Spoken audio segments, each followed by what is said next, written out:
Hello and welcome back to MTG Burgeoning, your channel for all things magic. In today's video, we are going to update and upgrade our Niv-Mizzet Reborn Guilds Matter EDH deck.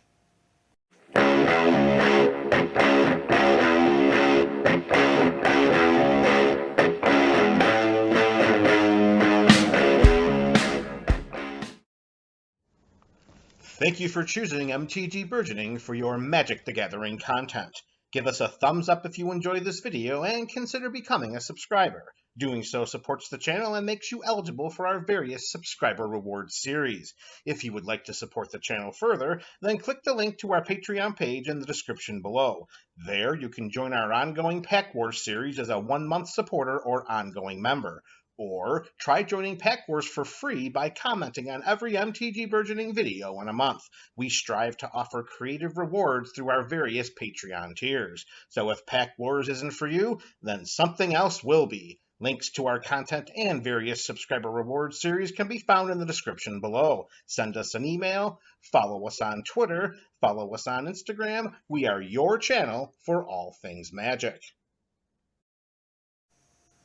Greetings and salutations to the MTGBC. You are the MTG Burgeoning community. Welcome back to another installment of the Up and Up series. And today we're going to update and upgrade our Niv-Mizzet Reborn Guilds Matter deck. So we have a couple of changes to some of the guild creatures, in addition to the swapping in and swapping out of an entire cycle of lands. So let's begin with the two creatures that are going in and the two that are coming out. First, we're going to start with the Simic Guild. Now, the swap here is not going to be with a beatdown creature. It is going to be with our auxiliary creature. Remember, each guild has two legendary creatures, one that can be considered a beatdown creature that we can send into combat with a great deal of confidence, and the other is an auxiliary creature which will help us to develop our board state, keep cards flowing, and pretty much do whatever we can to out-resource our opponents. Our current Simic auxiliary creature is Rashmi Eternity's Crafter, a 2/3 elf druid for 2 in Simic colors.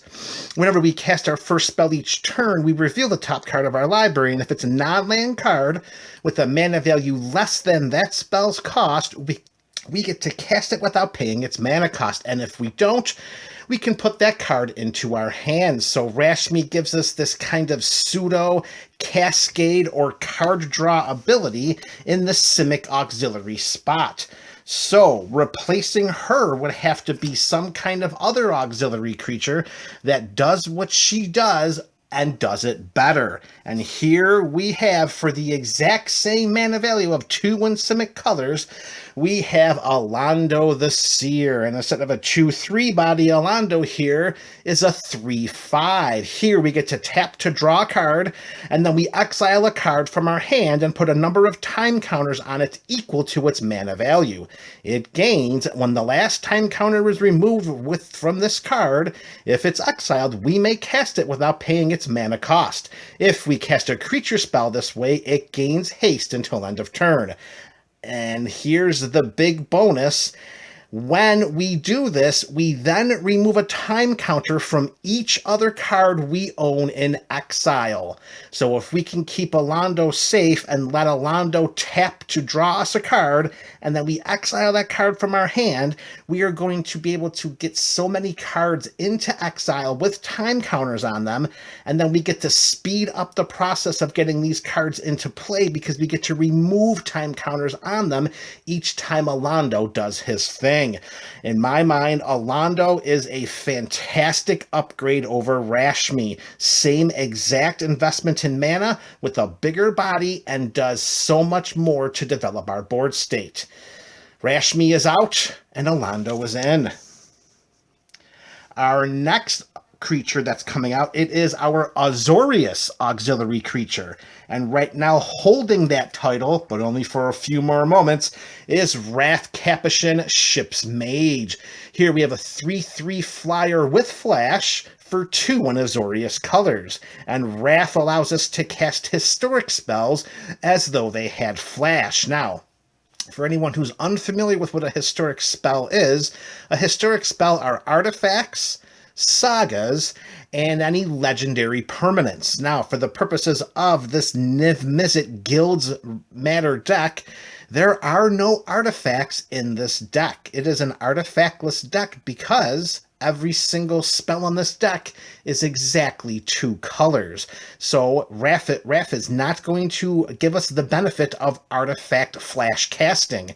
Additionally, at this moment, the sagas in this deck are non-existent. There are no sagas currently in this Niv-Mizzet Reborn deck. So all we're looking at here are our legendaries. And if we strip away from the legendary pile all of our planeswalkers, which, let's be honest, it doesn't really make a whole lot of sense to cast a planeswalker at the end step of one of our opponent's turns if we can't do anything with them other than just watch them gather dust until we can put some loyalty counters on it. All we're left with are our auxiliary and beatdown creatures that are populated within this deck, and that's fewer cards than we can cast throughout the entire components of this deck. So losing the Flash of Wrath is not that big of a deal when you consider all of the things that are not in the deck. We have less than half of the cards in this deck that can be cast with Wrath's Flash enablement. So Wrath is coming out, and that was pretty tough to say, Wrath's Flash enablement. So as a way to build our board better with our Azorius auxiliary creature, taking Wrath's spot is going to be the Council of 4. Now, the mana value is going to be 1 generic mana higher. We're going from 2 in Azorius colors to 3 in Azorius colors, but we're exchanging a 3/3 body with a 0/8. So for the investment of 5, we're getting a pretty stalwart ground blocker. And how the Council of 4 is going to help us develop our board state better than Wrath could is that whenever a player draws their second card during our turn, we draw a card. But notice the text, it says whenever a player, it does not necessarily have to be an opponent. So if we draw a second card during our turn, the Council of 4 will trigger and put another card in our hand. And additionally, whenever a player casts their second spell during during their turn, we create a 2/2 white knight creature token. All right, so I think I backtracked a little bit incorrectly. The first block of text for the Council of 4 is whenever a player draws their second card during their turn. So if our opponents do it, we still draw a card. If we do it during our own turn, we draw a card as well. So the Council of 4's ability is not just limited to us, and it's not just limited to an opponent. If any player draws their second card or casts their second spell during any one of their turns, we're going to benefit from that by putting an additional card in our hand or by creating a 2/2 white knight creature token. This creature here, from a helpful standpoint, is so much better than what Wrath could do. So Wrath is out, and the Council of 4 is in. Those are the only changes to the spells in the deck for this up and up video. The only other thing we're going to do is we're going to swap out one cycle of lands for another, because we're really strongly trying to make sure that we keep the guild theme of this flavorful deck intact. We want to make sure that any replacements to the mana base make sense. So with that in mind, we are going to take out the entire cycle of check lands in this deck. So we had all 10 check lands, which of course they come down into play untapped as long as we control the specific basic lands that they're checking for us to have. So all 10 are going to come out. And of course, each one of them tap for one of 2 different colors. To take their place with the check land cycle coming out, the slow land cycle is going to take their place. And this is going to be the reason why. Because we are playing a flavorful guild deck, we are not playing with any of the triomes. Now, the triomes, they have 3 basic land types in each one of the lands, which would make it a lot easier for the check lands to come into play tapped. However, we're not playing with the triomes because they tap for one of 3 different colors. And this is a Guilds Matter deck, and the flavor dictates that we have lands that tap for one of 2 colors when they can.